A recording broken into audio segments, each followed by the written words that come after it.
referee, Phil Edwards from Preston, has scored this contest 40 points to 36 points for your winner.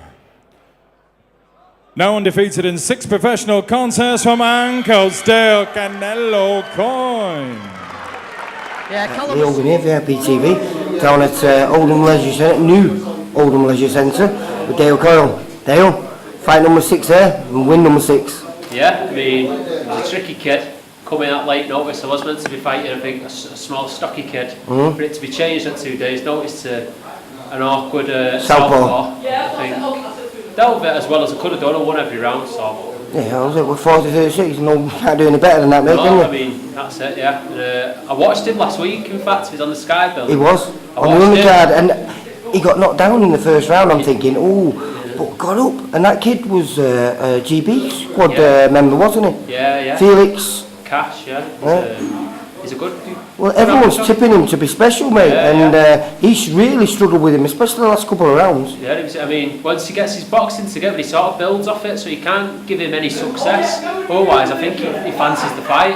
Well, I only came in at the last 2 rounds, mate, and that wasn't the case with you there, mate, because you looked like you were bossing it in those last 2 rounds there. Yeah, I mean, he had his parts, but he's only ever hitting arms and gloves and stuff. You know, I was happy. I rarely got it. I think I might have got it a handful of times in the fight. So, I remember watching him on the telly. It was Felix's debut, and I remember thinking, I'd hate to fight someone like that. And then 2 days later, I get the phone call, you fighting him.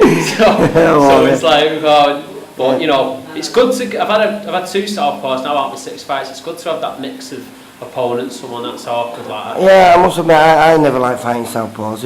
I always struggled with them, you know, because you have to sometimes look a bit untidy, don't you? Yeah. And you didn't, mate. You looked really composed all the way through the 2 rounds that I saw, anyway. Yeah, the first round I felt in control. I felt like the boxing was pretty good. You know, I felt pretty comfortable considering he was a southpaw. I mean, I'd moved a bit with Terry, so I guess that stands me in good stead. Yeah, well, I mean, let's put it this way. Obviously, you had a horrendous night, even though you got the win and everything, the last fight out, because you were poorly, weren't you, mate? Yeah, it was dying with food poisoning. I mean, it took me a week to get over it after the fight. I don't even know how, to be honest with you, I can't even remember the night, you know.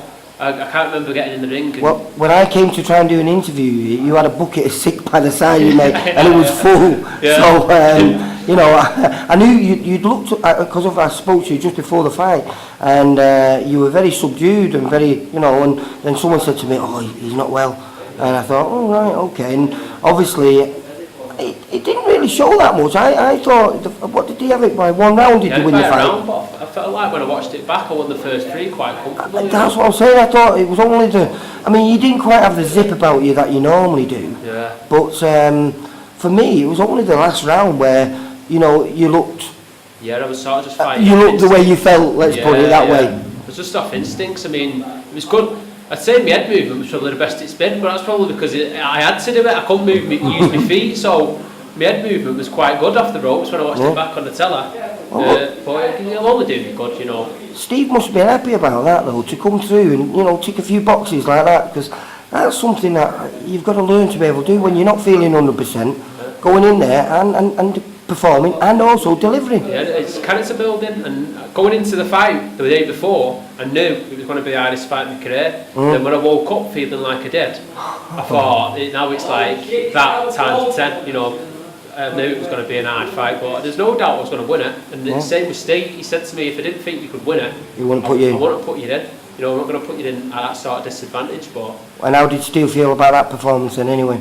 He said it was good, you know, just you can only do what you can do with people like that. I mean, I always refer to it as you're trying to catch a bar of soap in the bath, you know. When you think you've got him and then he does a little move and he's gone. Yeah, so, well, he did a lot of holding in those last couple of rounds, but I thought you wriggled free and punished him when you could. Yeah, I mean, when I did it, I felt like I had him at points. Well, that's why he's holding on. Yeah, and I'd hurt him, and then I'd feel like I have to step on him now, but then he'd find a way out, and it's, you know, it's good though that I fought someone like that, because it's just another box ticked. Brilliant. Well, that takes you 6-0, mate.